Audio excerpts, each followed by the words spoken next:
So I'll sing this song for you.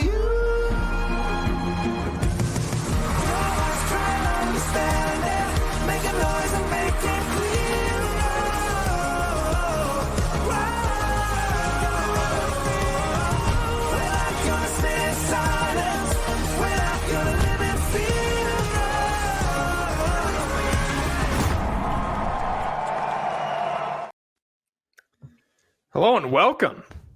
I was captured by that For King and Country ad. Did that say 30 years? There's no way they've been around for 30 years.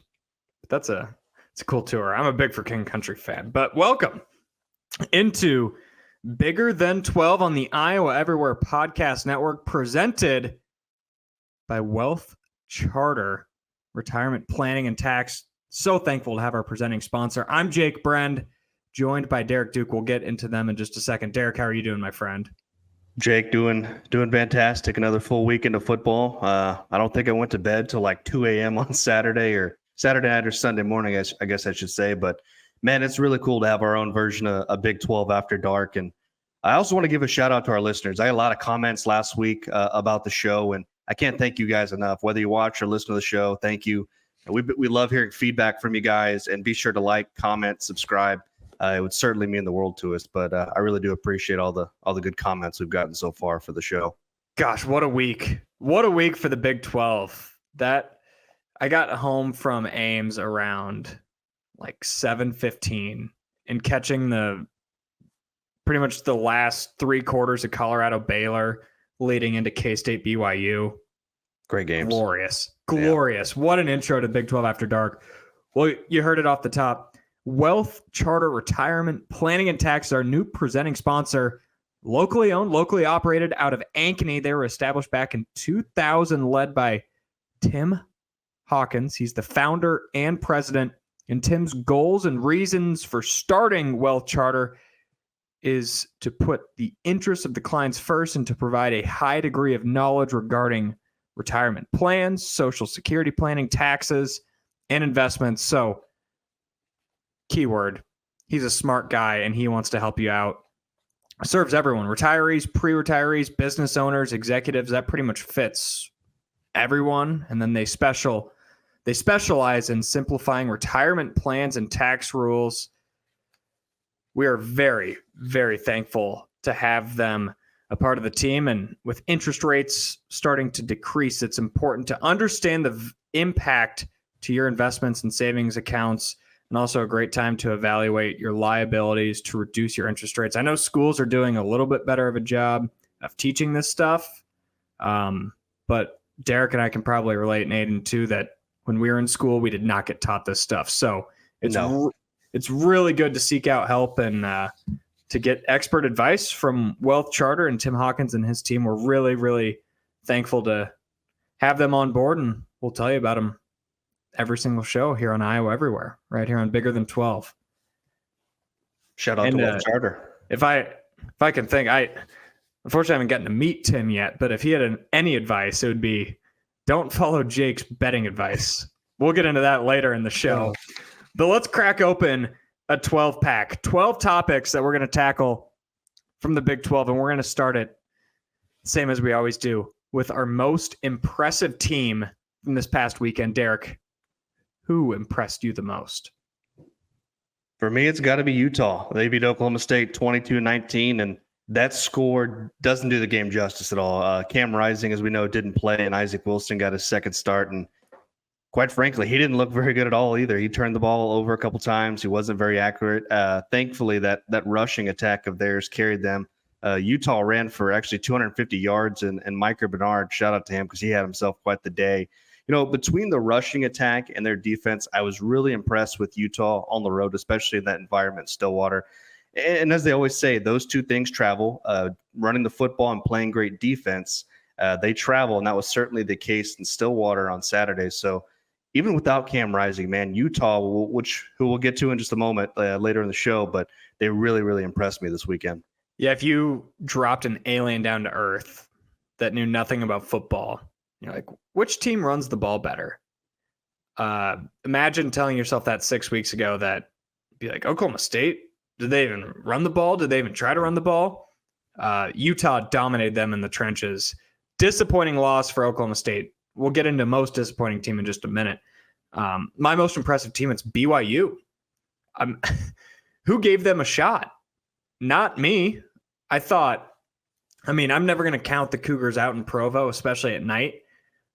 I thought they could maybe hang with K-State. I didn't think they'd beat them, and they just took it to them. Really, really weird game. It went from 6-0 to 31-6 in like 5 minutes worth of game time, and it was an avalanche. What a win for Kalani Sitake, who I know week 1 or week 2 of our show, we talked about his potential hot seat candidate. Well, he's 4-0. He's in the AP top 25, and we'll get into it if we think they're actual Big 12 contenders or not.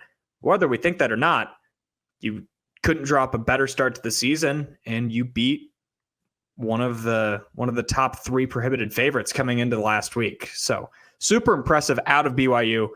I'll go first for most disappointing. You go ahead, Derek. No, I was going to say that crowd in Provo was absolutely electric. I want to definitely give those fans a shout because that was an incredible atmosphere on Saturday night. So I just wanted to give them some credit there. Yeah, why didn't I write the stat down? I think they're 18-3 in their last 21 night games at home. It's absurd. Yeah, it really is absurd. Which makes it all the more impressive what Iowa State did to them last November when they just went in there and beat them by 40. But yeah, that is probably been an underrated talking point for us, is just the home field advantage that those four corner schools are going to have. BYU's got a tough test this week because they're going against a desperate team, which is my most disappointing team, and that's the Baylor Bears. Ooh. Do I even need to say anything? They had a game 1. I thought they looked decent too. I liked what they got out of Sawyer at the quarterback spot. They had the game 1. And their coach lost it for them. You got burnt once and you went back to the well and you still tried to send pressure on a Hail Mary. Just stupidity from the very top. And yeah, that. If you're a team that's fighting, if you're a coach that's fighting to save your job, you got to win a game when you're up 7 on the road against a team that's not going to make a bowl. Baylor did not do that.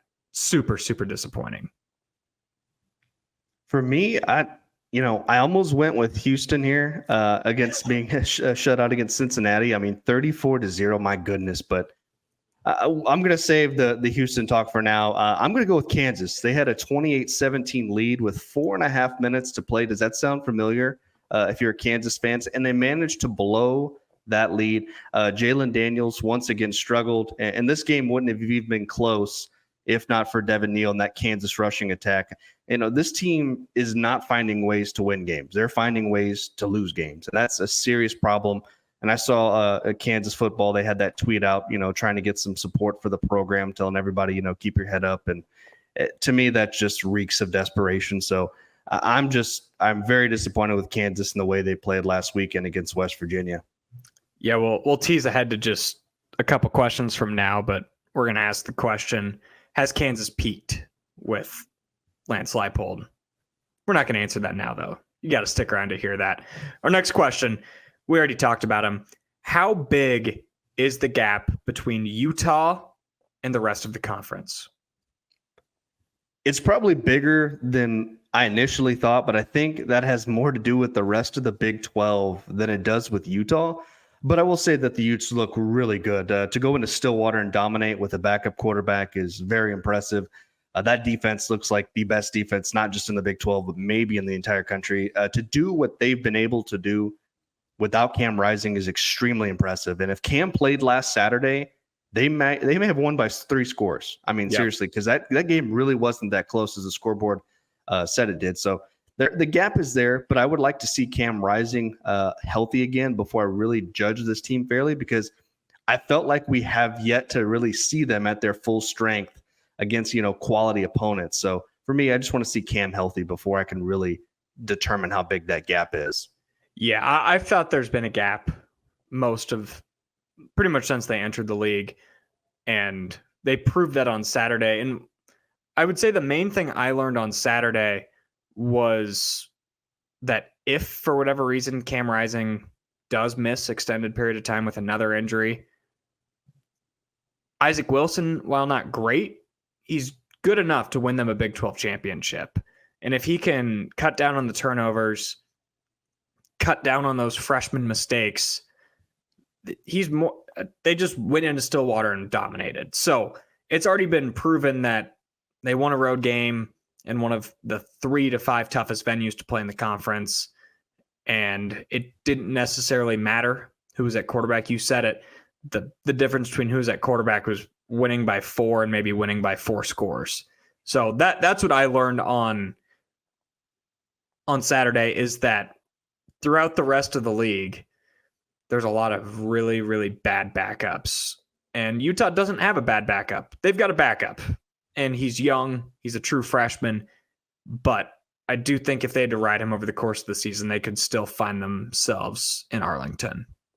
No, for sure. I agree with that 100%. And, this is his first time. This is his second start of the year and of his career. So obviously he'll get better if things, keep going for him. He might get to start, next week. We'll see what happens this weekend. But obviously he'll get better as the time goes on. And obviously, of course, we want to see Cam Rising back. That's who we really want to see back for Utah. But on the flip side of that, Jake, got to ask about Oklahoma State, man. Can they get to Arlington?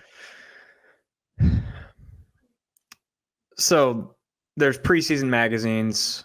You do all your readings, June, July, August. Most experienced offensive line, best running back in college football, experienced quarterback, third longest tenured head coach in the sport. Tough place to play. It's all there in the stars for Oklahoma State to be kind of a vintage Oklahoma State team. But at some point, you just got to trust your eyes. And the execution through 4 weeks has not been there, especially in their 2 games against Power 4 opponents. 6 carries in the first half for Ollie Gordon. Unacceptable. 11 on the day. You wouldn't, if he didn't have the pedigree of Ollie Gordon, what he's done in the past, you wouldn't know that he's supposed to be one of the best running backs in the country. Alan Bowman outplayed by a true freshman, Zach Wilson's younger brother, and it wasn't even close. Benched in the third quarter, fans booing, embarrassing for a 24-year-old. And then the defense, it wasn't good. You give up 4 of 5 on fourth down, and you lose the time of possession battle 42 minutes to 17 minutes. Flat out outplayed. They were outplayed by Arkansas. This Oklahoma State team is not who I thought they were. And I'm going to start trusting my eyes on that one. My answer is going to be not if Alan Bowman plays the way he did. I said that Oklahoma State would get hot hand Alan Bowman last week after throwing 5 touchdowns the week before against Tulsa. And instead, we got the Alan Bowman that looked like he had never thrown a football before. The other concern I have, as you mentioned, is Ollie Gordon. And that offensive line isn't getting a push. And I would like to see from the most experienced offensive line in college football. But like you said, you wouldn't know if you were just watching the game. Defensively, I actually think Oklahoma State's okay. I think they're going to be fine. They've shown improvement for me this year compared to what they were last year. But unless Alan Bowman, can get this team going, like they're not going to go anywhere, because that is really the key for this offense and this whole team. And quite frankly, it's the key for their season. If they want to get to Arlington, Alan Bowman just simply has to play better. You ask for him to be a game manager, and right now he's not even a game manager. He's not even making the simple throws. He's throwing into double coverage, making mistakes that you would expect 2018 true freshman Alan Bowman to make. Maybe even looks worse. It's perplexing. And then what they have behind him wasn't blowing away the world either. And talk about a guy who's got a lot of tread on his tires. Alan Bowman's got some tread on those tires. And if you've got some tread on your tires, go down to Freedom Tire, one of the good sponsors of our program here at Iowa Everywhere. Again, locally owned. They've got locations in Altoona, Ames, Fleur Drive, West Des Moines, and Urbandale over on Hickman. They've got Quentin Crowner and his team doing more than just tires. You can go and get an oil change. You can just go talk to them about your car. Any problem you have, they can fix it over there at Freedom Tire. Thanks to Freedom Tire for being locally owned and being a part of our program here. One guy who doesn't have much tread on his tires, and it showed late Saturday night, is Avery Johnson. Are you worried about the young quarterback? At this point, I think I'm a little bit worried. Like you said, he is still a young quarterback, and he will go through those growing pains. But I will say that the play calling wasn't great, but it didn't matter when you make that many mistakes. I just wondered what Avery Johnson would look like on the road after a mistake, and I got my answer because he just kept making mistakes in this game. I almost feel like he's thinking too much out there. There are times where he can take off and run, and he passes the ball, and then there's times where I feel like he could stay in the pocket, and then he tries to take off and run. So I think he needs to find that balance and maybe just kind of relax a little bit, maybe slow things down for him, especially on the road in an environment like that. So we know what he's capable of, and now it's really just a matter of putting it all together. I think, if you were going to quite frankly take a loss in the season, I would prefer it if it was earlier in the season, like the way they did. So maybe they can use this as a learning experience, and Avery can just get better from this performance. Yeah, I'd say my concerns for sophomore Avery Johnson came true. You already mentioned it, the poor decisions. And all it takes is one or two poor decisions on the road in an environment like that for it to just all come down. And boy, did it come down fast. The card table, the card tower, it tumbled. And so there's that aspect of it.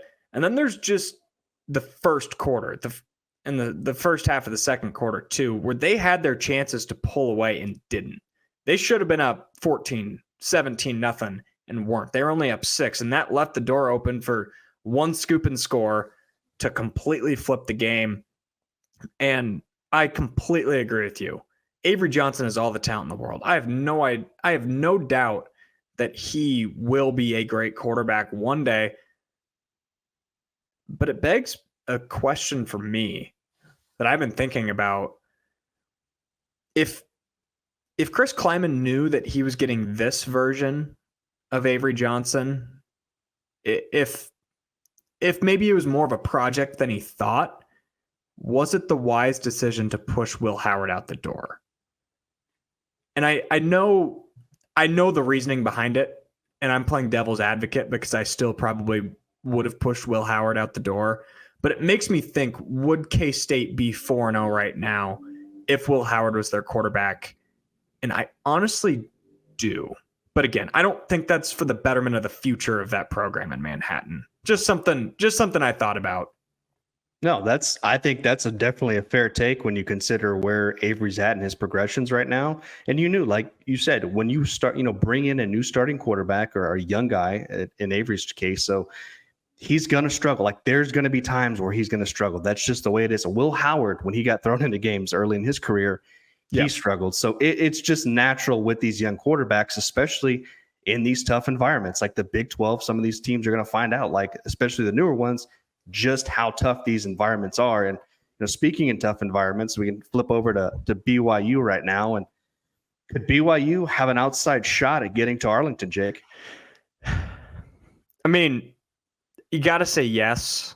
That's the political answer.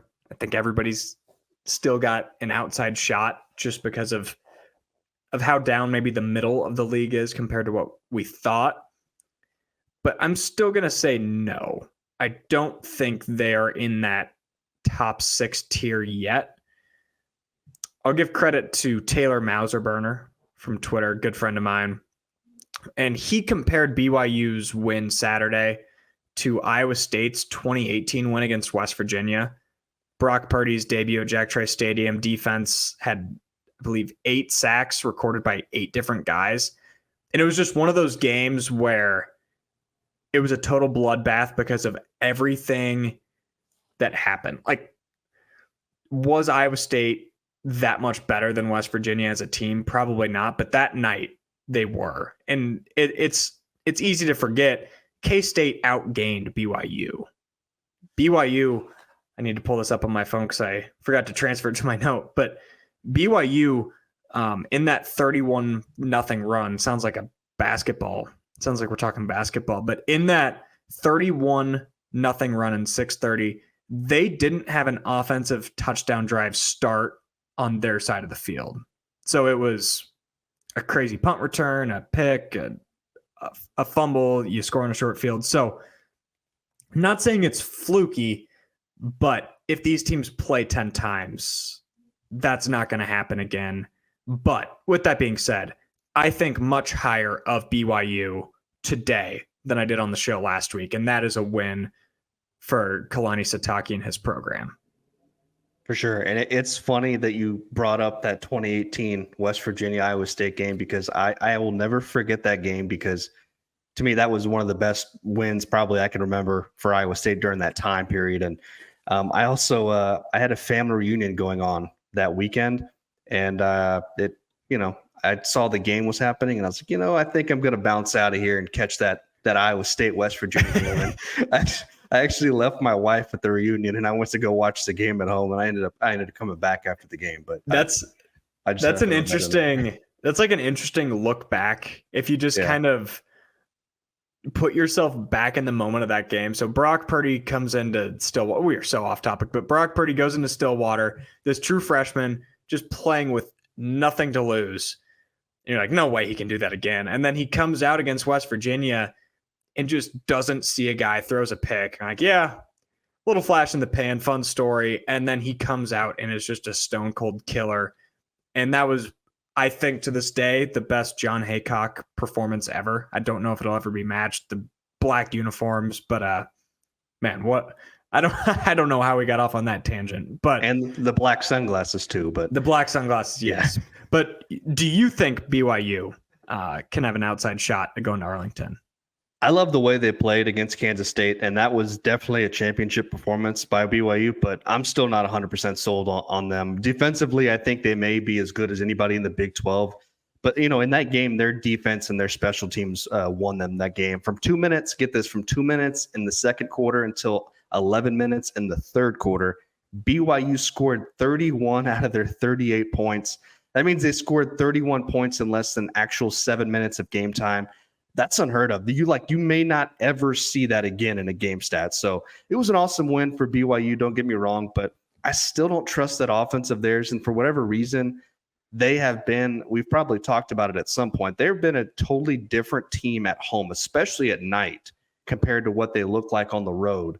So that's kind of one of the issues with Kalani Sitake that I've had. Just his, the consistency of his teams are just never there. Yeah, it's like so extreme.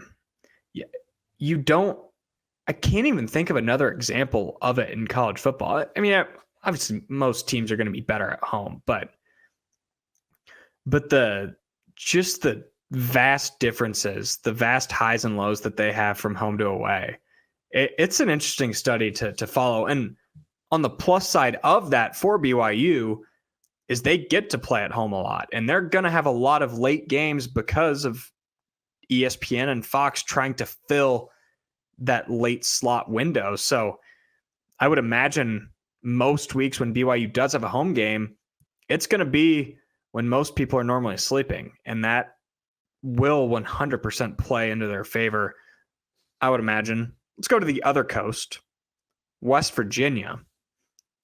Miracle win for them after a rain delay that I thought the Jack Trice score bug was just glitching because it said 24-17 for like 3 hours. And I didn't have Wi-Fi to check the score to finally realize later, oh, they've been in a rain delay the whole time. Again, yes. Like every West Virginia game this year.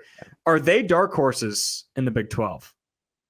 No, I'm not on the West Virginia bandwagon. I like what the offense can do with Garrett Green. He's athletic as all get out, and C.J. Donaldson is a grown man running the football. This offense is as physical as they come in college football. Their issue to me, which is kind of surprising, is their defense. They gave up almost 250 yards against Kansas on the ground, and their secondary, to me, still has issues even after that Penn State game. The game plan for this team should be a Big Ten approach, specifically like a Big Ten West approach back in the day, but shorten up the game, limit possessions. The good news is they still going to have plenty of opportunities to prove themselves this season because their schedule, man, it only gets tougher. You're talking about trust the climb for Neil Brown. Well, they're about to find out just how hard maybe they'll climb up or fall, because that schedule theirs is no joke, and they're gonna have a tough time ahead. So maybe they're gonna be ready for it, but maybe not. But this was certainly a win they definitely needed, as we talked about last week.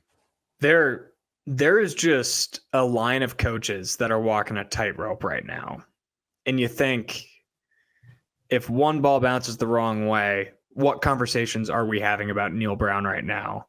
Same thing goes Sonny Dykes, Coach Prime, Dave Aranda, and we'll get into all that. But I agree. I'm not buying West Virginia. I'll say something nice about Garrett Green, where I think he's a baller. He like I don't want to just be like the guy like, yeah, he's fun to watch. He's never going to be a statistical darling, but he's just kind of a gamer, and he's going to take probably too many sacks. He's going to turn the ball over a few too many times, but he's also going to have those plays on 3rd and 7 where it looks like he stopped 3 yards short, somehow puts his shoulder down and gets the first down. And that's not nothing. So while I don't think they are dark horses at all, I don't think they're an easy team to play, because you've got a playmaker at quarterback that's fun to watch. For sure. And on the flip side of that, we were talking about which coach is on the losing end of this. We're going to have to talk about Kansas now. And we're kind of going to go bigger picture here for the Kansas football program. Jake, do you think that Kansas has peaked under Lance Leipold? I don't. What I think is happening in Lawrence right now is I think it is a year from hell. Nothing can go right. And sometimes programs just have that. Iowa State had that in 2022. They were probably 4 plays away from going 8-4, and they went 4-8. This year alone, the last 3 games, according to ESPN Analytics, Kansas had a win probability of 91% at one point against West Virginia, 90.7% against UNLV at one point, and an 80.1% chance to win on the road at a now top 25 Illinois team. What are the odds of them losing all 3 of those games, might you ask? 0.016% of going 0-3. Ouch. I mean, I'm clearly a betting man, not great at it, but if you lose on that, that's when you walk away from the roulette table and never come back. So while I do think there's a lot of soul searching going on in their program, going from Andy Ketelnicki to Jeff Grimes, clearly the wrong move. I don't think the program is on a downward trend. I think they're on a downward bump. I do think Lance Leipold is a good enough coach to get him back. And here's the point I would make for KU fans to maybe be a little optimistic. Probably still a 6-win team, and you're going to be disappointed by that. That shows how far Lance Leipold's brought that program, because 6 years ago, you would have torn down goalposts to hit 6 wins. So that's where I stand on the KU program right now. Yeah, and I just want to say I might know a thing or two about trying to walk away from the roulette table in Las Vegas, but that's another story for a different day here. I think last year may have been the peak of Kansas football under Lance Leipold. I love Lance. The man resurrected Kansas football, which is nothing short of a miracle, but I really did not. You mentioned Jeff Grimes. I really did not like the hire of Jeff Grimes at offensive coordinator. Grimes is just one of those retreads. He's a run-of-the-mill kind of hire, and he got fired from his last 2 jobs. I don't think people understand that. And why would you want him to come in and coach Jalen Daniels, who you think is a possible Heisman contender? I just don't understand that. I think Lance needs to reevaluate his entire staff after this season. And barring a miracle, there's no way this team gets 9 wins like they did a year ago. There's just no chance of that happening. Maybe Kansas can get back, but it won't be with the current setup of the staff and players. I think there's going to have to be some serious discussions in Lawrence if this program wants to take that next step, whatever that may be. But I just don't see with the current staff in place how they're going to be able to get to that point. Yeah, if the year from hell continues, I just don't see a way you bring back Grimes. I think those conversations would already probably be happening in that building. Speaking of tough conversations, Should Baylor fire Dave Aranda? I would have left his ass in Boulder if I was Baylor. Bringing him back, and we'll kind of go back here. Bringing him back after a 3-9 season was an interesting move by Baylor AD Mac Rhodes, because I wouldn't have done it after back-to-back years of shitting the bed. I mean, listen, I've made sure I wrote this down. Listen to some of these stats here, Jake. In his last 13 conference games, Dave Aranda is 2-11. They haven't beaten a Power 4 opponent at home since October of 22. And his last 20 games overall, he is 5-15. That just isn't good enough. And I don't think Dave Aranda is going to be able to come back after that loss to Colorado. Like, I don't think you're going to get your team back after a devastating loss like that. That was so ugly. And that kind of really sums up the last 2 years at Baylor for Dave Aranda. I just don't know when enough is enough for the folks at Baylor. And at this point, it wouldn't shock me to see him get fired at some point midseason, because this man has already changed staffs on both sides of the ball. And you already know who's next. It's Dave Aranda coming next. So the excuses they're over with. Like, he's had an opportunity to make his changes. He's had time at Baylor to get things right, and he just hasn't done the job. And I'm sorry, but at some point you just have to cut ties.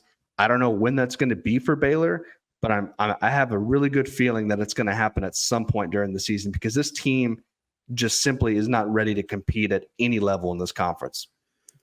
The pockets are too deep in Waco to be happy, or obviously not going to be happy, but the pockets are too deep in Waco to be content with 5-15 in the last 20. They're just not going to stand for that.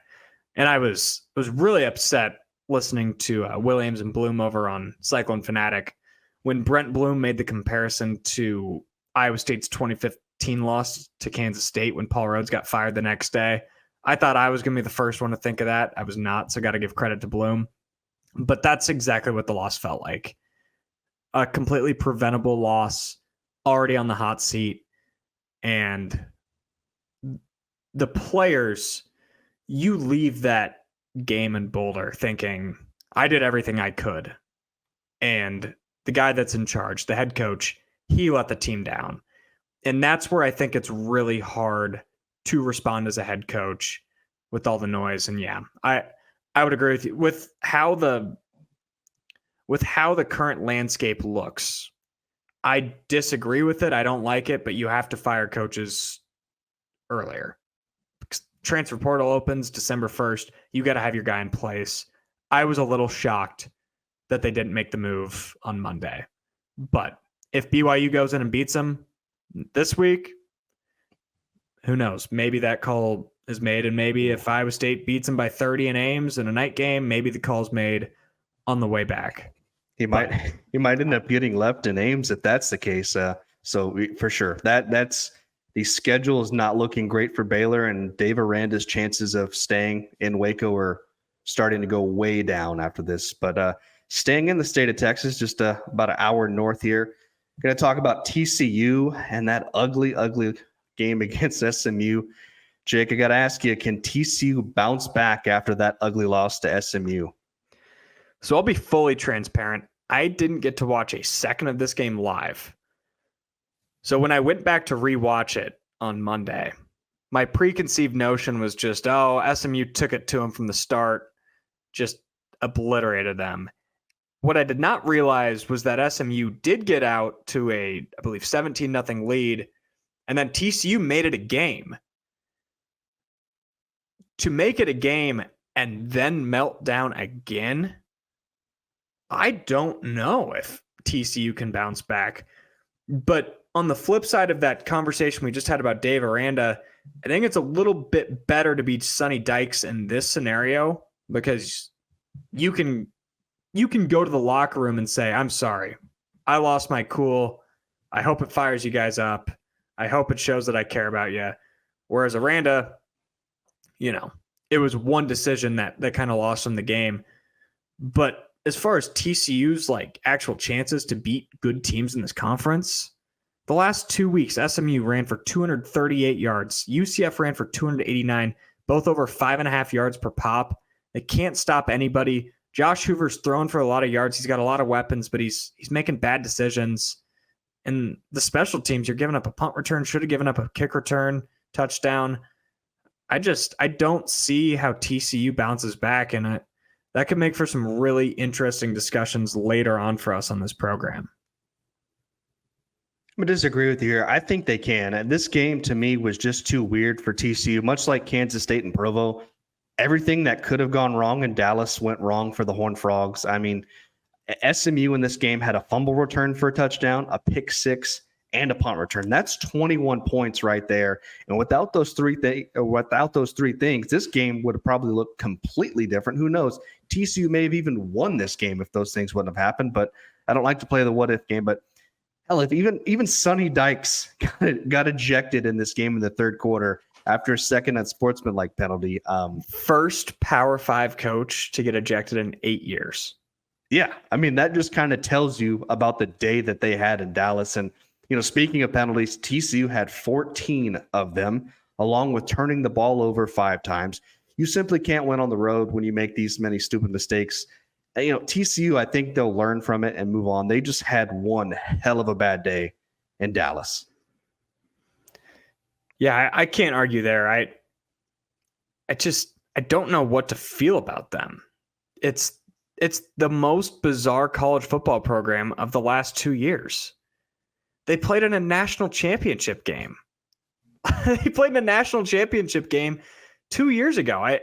It doesn't make sense that now we're breaking down, man, if 2 or 3 plays broke their way, could they have hung with SMU? And you're completely right. That was a powder keg.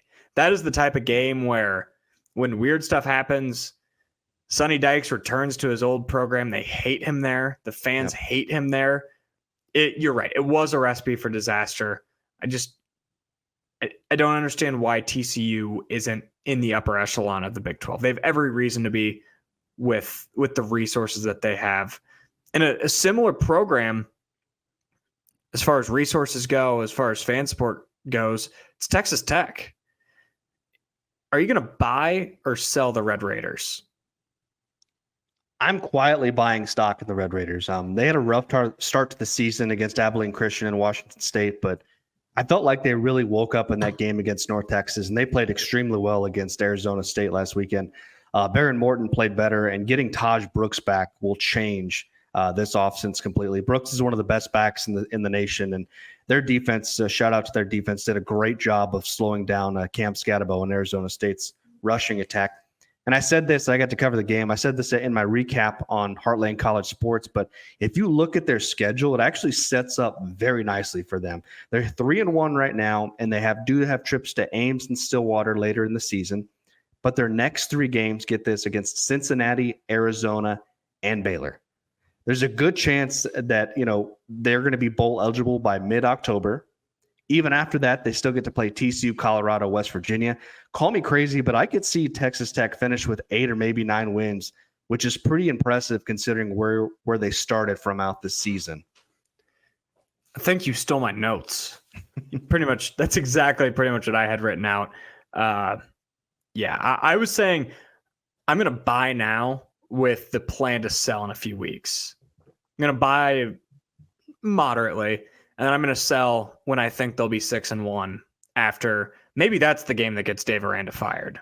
Maybe in 3 weeks, if they just lay it to Baylor and Lubbock, maybe that's the week Aranda goes. But yeah, I agree with you. I think Tech will be 6-1, but I still don't think they're a contender. So I would buy now with the plan on selling kind of after this soft 3-game stretch and all that.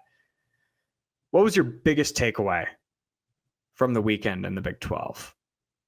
First of all, I want to say this to be clear. This is the most entertaining conference from top to bottom and the defense. I think we learned that some of these so-called contenders may be not as good as we originally thought. And I also think that we learned that some of these teams that the media and, people like myself wrote off in the preseason are better than what we thought.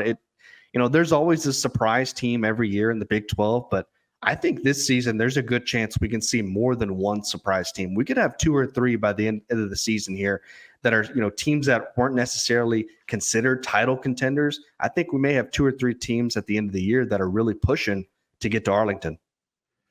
Yeah, my biggest takeaway is that the Big 12 is the most fun conference in America. And I don't really care what you think. That's my take.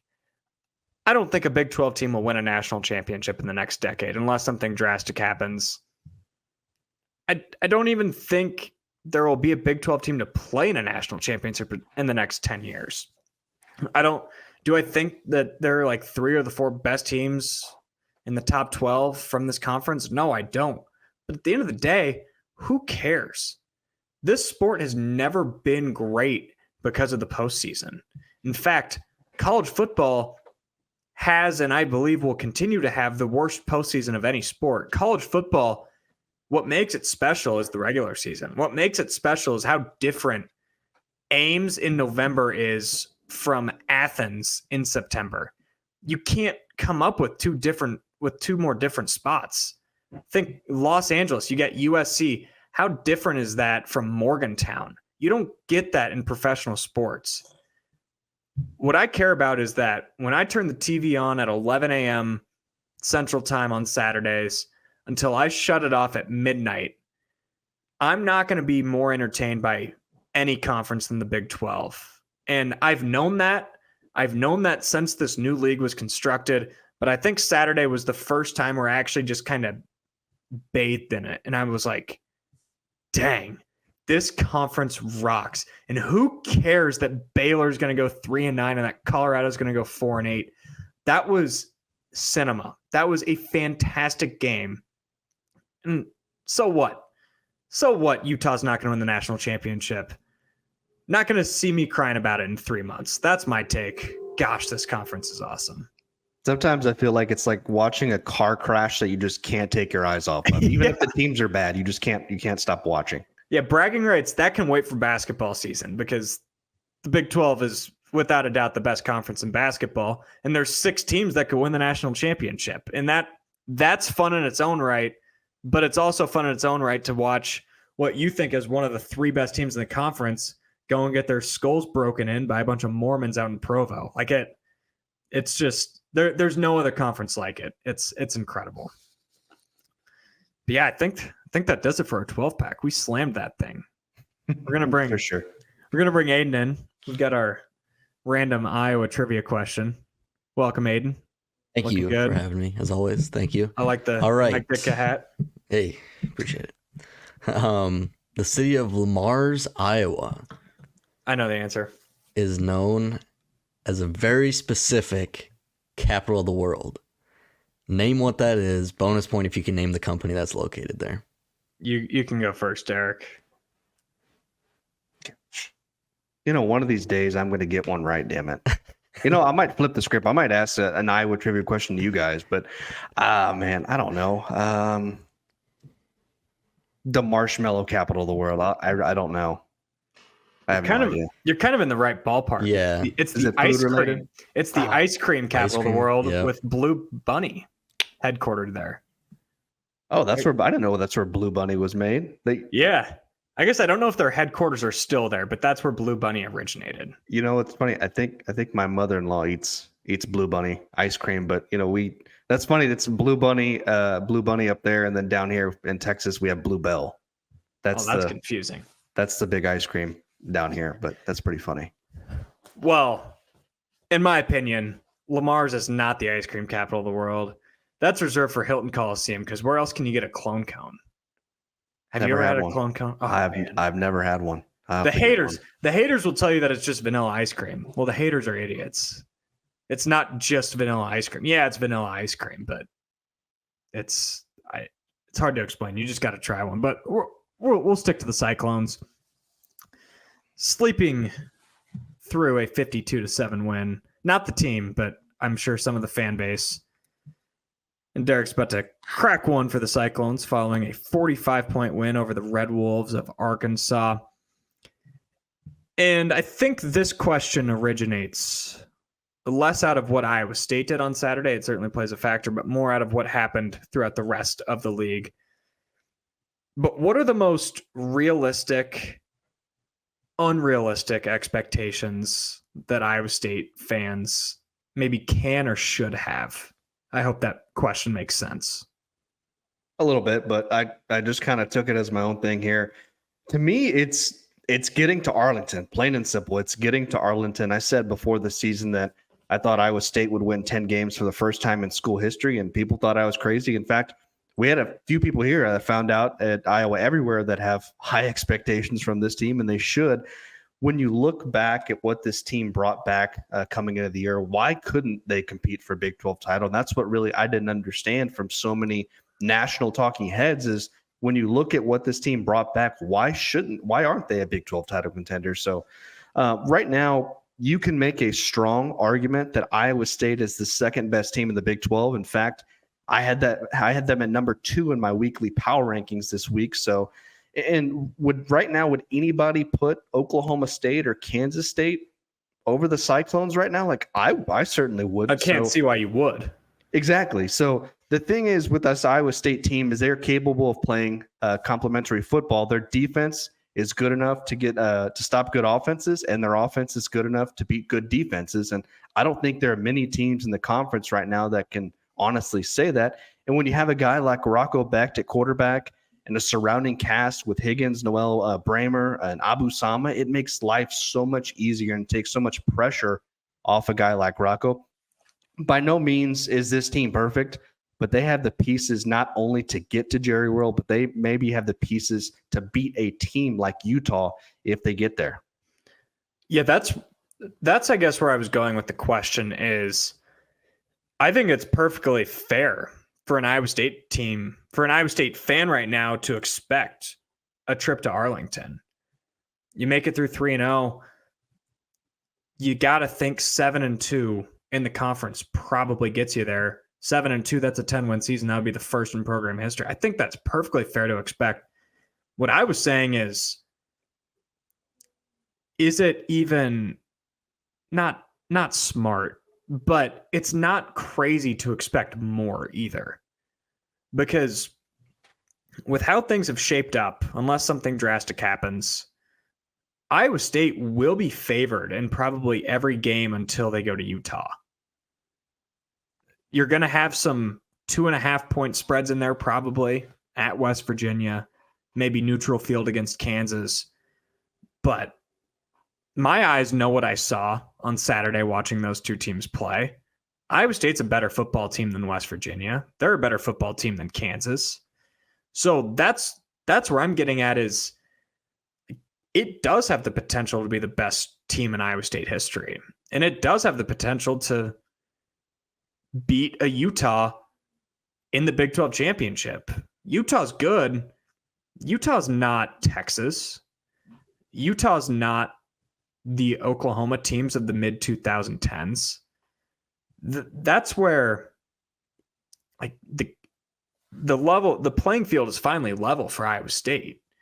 And again, you can't overlook teams because while I do think Iowa State is the second best team in the Big 12, they're not recruiting much better than a Baylor. They're not recruiting, like they're not just on paper 30 points better than Baylor. So that's the flip side of the level playing field is that teams are also on a level playing field to you.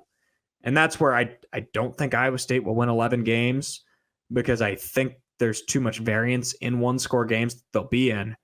But I don't think it's insane at all to say that a 10-11 win season with a win in Arlington is out of question. And then who knows? I mean, once you get there and you're talking way too ahead, talking way too ahead.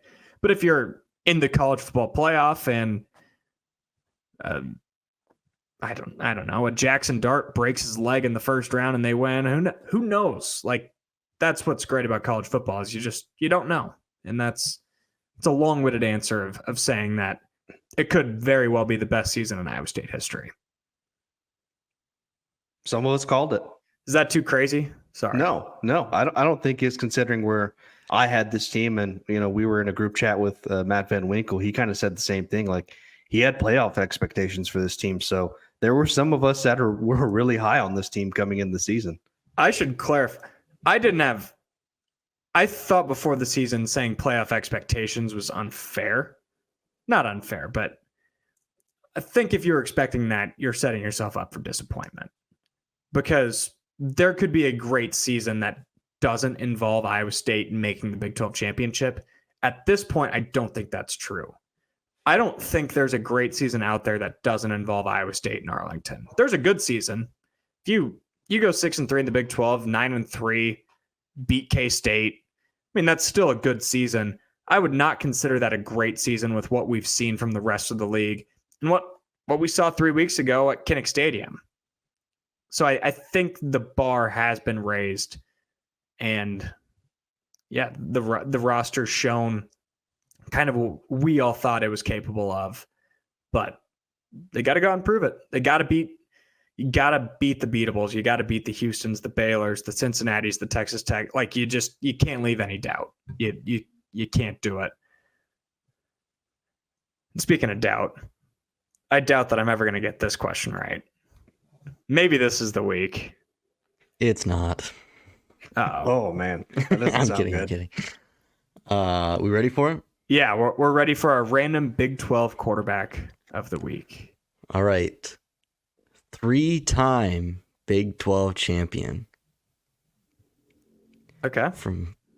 He spent his time at 3 different schools throughout his career. And the other hint, he spent his first 3 years in the Central Time Zone, then his next 2 years in the Eastern Time Zone.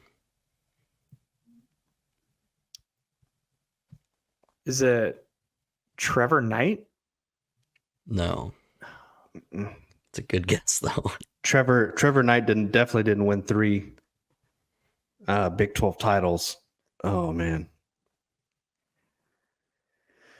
Oh, I think I know the school he's from, and I think I remember the school he transferred to. He was at Oklahoma, is that correct? Yes. And he transferred to West Virginia, is that correct? Yep. Is it Austin Kendall? It is. Boom. That's 2 in a row, right? Wow. That is 2 in a row. Yeah. When you said 3-time Big 12 champion, you already know it's got to be Oklahoma because nobody else would have had that. See, I think that was the first time I've got a good guess. So I'll take my winnings where I get them. I almost didn't remember the name. I knew the schools. I couldn't remember the name, but I finally got it. He also spent his final year at Louisiana Tech. Just FYI. So where did Trevor Knight end his career? A&M. He okay, that's right. Just a quick nugget, actually, just so random. I was having dinner with one of my buddies north of San Antonio, and Trevor Knight actually walked in, just the most random thing ever. But I think that was probably like 2 years after he stopped playing it in College Station. But yeah, Gotcha. he went to College Station after that. Well, I guess that just shows my dedication to the Big 12. Once a guy leaves, screw him. I don't care where you end up. No, I'm kidding. My memory is just, I guess I have not placed enough Big 12 quarterbacks in my long-term memory. But all that aside, let's pick the Big 12 for week 5. Let's have a good week of picks. I'm so sorry if you tailed me. It was a painful week. I don't know how Kansas lost. I don't know how Baylor lost. I don't know how Iowa State's under didn't hit. When's the last time Iowa State was up 31-0 at halftime and went out and just scored more points? Man, it was a weekend of bad beats for me. I'm sorry. I'm sorry to fans of the program. I'm sorry to anyone who tailed me. I will be better. I will be back. And I need a good week. And we're going to start with a game that I have just zero confidence in. Starting off strong. Number 22 BYU goes to Waco. And the Bears are favored by 3. Last I checked, which was a couple days ago. So let me recheck. Derek, where are you going on this game? We're going to find out a lot about BYU in this team in this weekend in Waco because under Kalani Stockey, like I had mentioned, they've played much worse on the road than they have at home. I know BYU is capable of shutting down Baylor's offense, but I wonder if their own offense can put up points. The fact that Vegas or Baylor's favored here says a lot about what Vegas thinks of BYU in that game. I'm still not sold on the Cougars, and I'm not sold, obviously, at all on Baylor. I think this is going to be a defensive battle that will resemble a Big Ten game. So I'm going to take the under at 45.5 here. I'm going to do the exact same. The line makes me want to take Baylor. Yeah. Because the line is supposed to make you want to take BYU. But there's something that just feels fishy about it. Dave Aranda coaching for his job. But like we already talked about, I don't know if it's necessarily a good thing that he's coaching for his job. That can go either way. And this has real potential to be a disaster. So I'll go with you and I'll take the under and be safe. This is a very interesting game coming up between two teams that are on the downward trend. Both desperately need a win. Two coaches that aren't on the hot seat and probably won't be, but two coaches that desperately need a win. It's TCU at Kansas. The Jayhawks favored by 2 points at Arrowhead Field with the over-under at 59.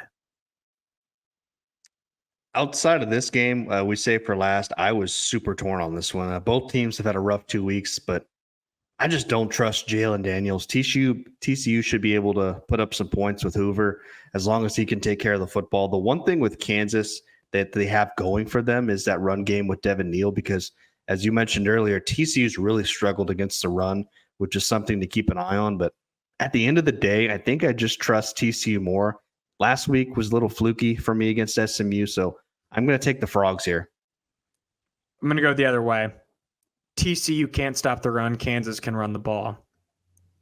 Kansas should have probably won their last 3 games. There's got to be a regression to the mean. You got to think they win this game. I'll take Kansas -2. This is a first ever Big 12 matchup between Colorado and UCF down in Orlando. The Knights are favored by 14.5. The over-under is 63. Big noon kickoff's going to be there, which is going to be awesome. And I'm not sure what I feel more uncomfortable with is the spread or Dion's tweet that he deleted the other day. So we're not going to even get into that. This game's going to come down to Colorado being able to stop UCF's rushing attack with Jefferson and Harvey. And I don't think they can. Colorado will score a touchdown or 2 on a big play, but they won't be able to consistently put together drives in the bounce house. So, and speaking of the bounce house, that place is going to be rocking. I've got to experience it firsthand. It's an amazing place to watch a football game. I like UCF to win, but I feel more comfortable about taking the under in this game. So I think UCF will slow down the pace of this game with their rushing attack. Yeah, I think the over-under is way too high in this. I don't think either defense is great, but I also don't think Colorado's offense is great either. I agree with you. It's got blowout potential, and if a blowout happens, the over is certainly not hitting. So I'll stick with the under. Iowa State, I got to check this line before we do it, just because the line has jumped quite a bit since it opened. Yeah, it opened at 12. Now the Cyclones are favored by 13.5 on the road at Houston. 6 o'clock game, over under 43.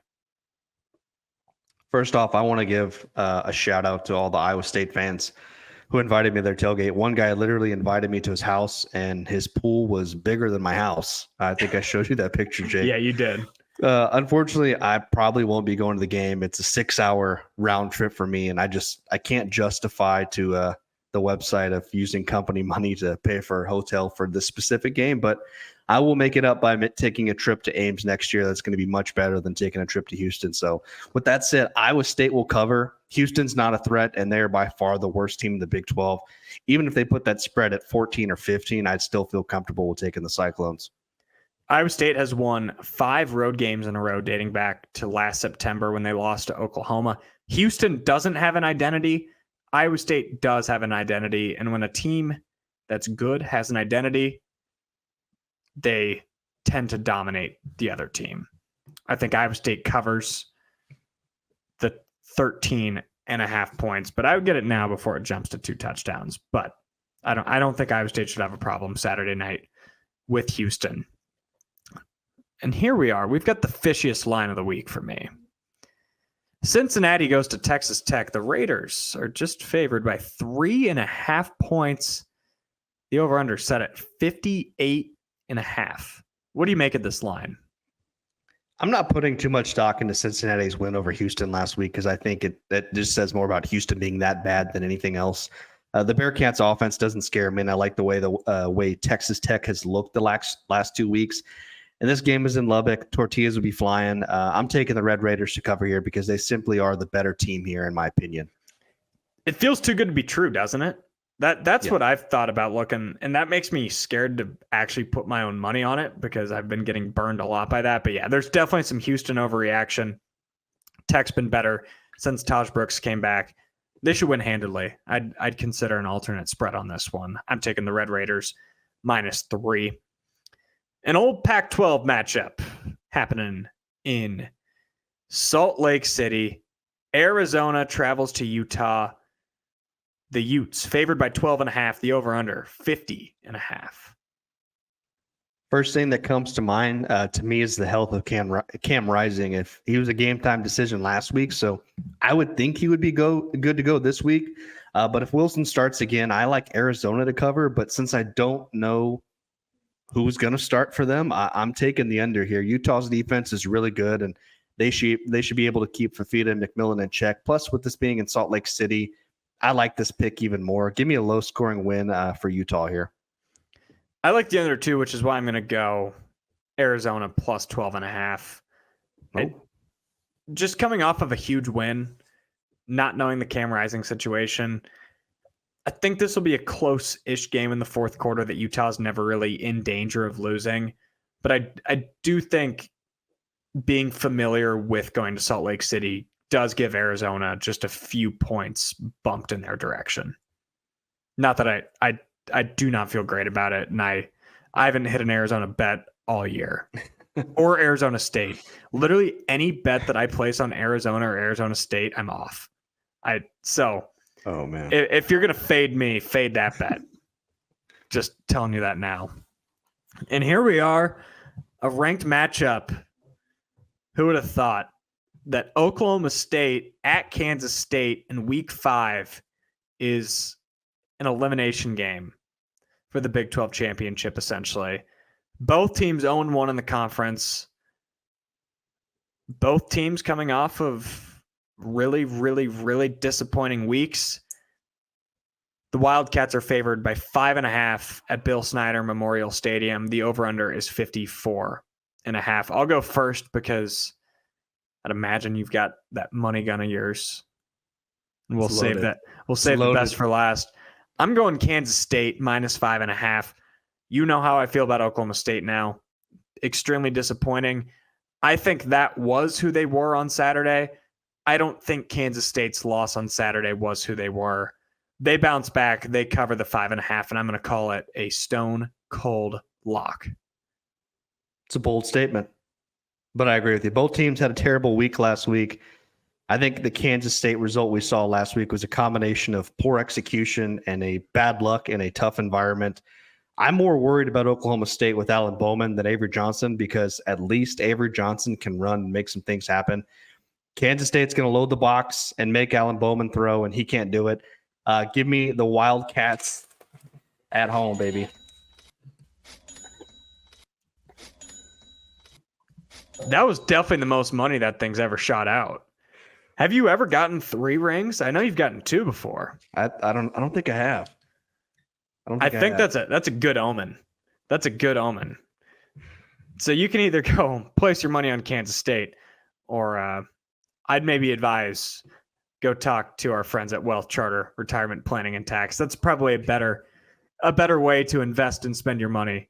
But please, if you're riding or if you're tailing our Big 12 picks, just do it responsibly. It's all for fun, and it's also we can just have a little discussion about each game. We're not actually, well, I can't speak for you, but not actually placing a bunch of money on all these games. It's more for some friendly competition, and Hey, man. I've been getting my butt kicked in this friendly competition. You went 2-6. I texted you 2-6 this week. I went 4-4. So I Go ahead. Go ahead. I get the victory once again here. Still, I think I'm still one game under 500 for the season, which I don't feel that bad about considering how many games we picked so far. But I got to get better too as well. So as for my 60 seconds of fame here, I wanted to talk about something. I know it's early, but I wanted to use my time today to talk about the Heisman Trophy here and had a few stats written out. Since 2010, there's only been 2 non-quarterbacks that have won a Heisman Trophy, when they're both Derrick Henry in 2015 and Devonta Smith in 2020. And from 1987 to 1999, there were a total of 8 non-quarterbacks to win the award. So you've seen that shift change completely. And get this, something I found really interesting. Since 2016, there have been a total of 3 players to finish in the top 3 in votes that are non-quarterbacks. You know, people like that come to mind, Ndamukong Suh in 2009, Adrian Peterson in 2004. Those were guys to me that got snubbed. The fact that Ndamukong Suh didn't even get to finish in the top 3 in voting should have been enough to take away votes from people. And just kind of going further back beyond my research here, what about Ed Reed in 2001? 9 picks, 2 pick sixes. He was a punt returner as well, played lockdown defense. And Terrell Suggs at Arizona State, now a Big 12 legend, might I add. Suggs had 24 sacks that year in 2002 and didn't even get an invite to New York and didn't even finish in the top 10 in voting. Nor did Aaron Donald in 2013, who's also maybe one of the best defensive tackles in college football history. Now here we have in the Big 12 the generational player with Travis Hunter. He's out there playing nearly every snap, and he's arguably the best receiver in college football and one of the best corners too, quietly, which nobody seems to be talking about. I know Colorado's record isn't going to be great, but what we are witnessing on Saturdays from him is pure greatness. There's a lot of unknown about this season in college football, but the one thing I do know is that Travis Hunter is the best player in college football, period. My point of all this is that defensive players and non-quarterbacks are just so overlooked. We get caught up in the glitz and the glamour of these quarterbacks and just completely ignore some of the best players in college football. Well, I'm sick of it, and you should be too. It's time we hold the voters accountable and break down this barrier of, this award being a glorified quarterback award. The Heisman Trophy is claimed to be given to the most outstanding player in college football. And if the voters just did that, then I wouldn't be having to rant about this today. I completely agree. And I don't know when that shift happened. I don't know why it happened, but I do know that whenever it happened, it can be traced to when the magic of the Heisman Trophy was lost. I do not get the same feeling watching the Heisman ceremony that I used to. Not even close. I still remember, granted he's a quarterback, like I still remember RG3 winning the Heisman. I remember Johnny Manziel winning the Heisman. It felt so much more special back then. But now when you just have the best quarterback on the best team or the best quarterback of the best year, it's just lame. It's not in the spirit of the award at all. You're completely right. Travis Hunter is the most outstanding football player. And Colorado's going to win 4 or 5 games. But guess what? If they didn't have Travis Hunter, they'd probably win 2 or 3. And I don't know if there's many players in the country that you can say have single-handedly flipped 2 or 3 games for their team. Total agreement. Good rant. I had to get it off my chest. Yeah, that's going to do it. I think that's all we got for you this week. We went hour and about 9 minutes. Opened a 12-pack, play some bets, and then we're going to go. Show. Then we're going to go invest. We're going to go invest with WealthCharter. Might need to after the weekend. Yeah. Gosh, yeah. No kidding. Invest now so you can bet a little bit later. Just kidding. I don't think they would tell you that advice. But again, thank you so much to WealthCharter for coming on board. Thanks to Freedom Tire. Thanks to Channel Seeds for presenting this beautiful studio on the Iowa Everywhere Podcast Network.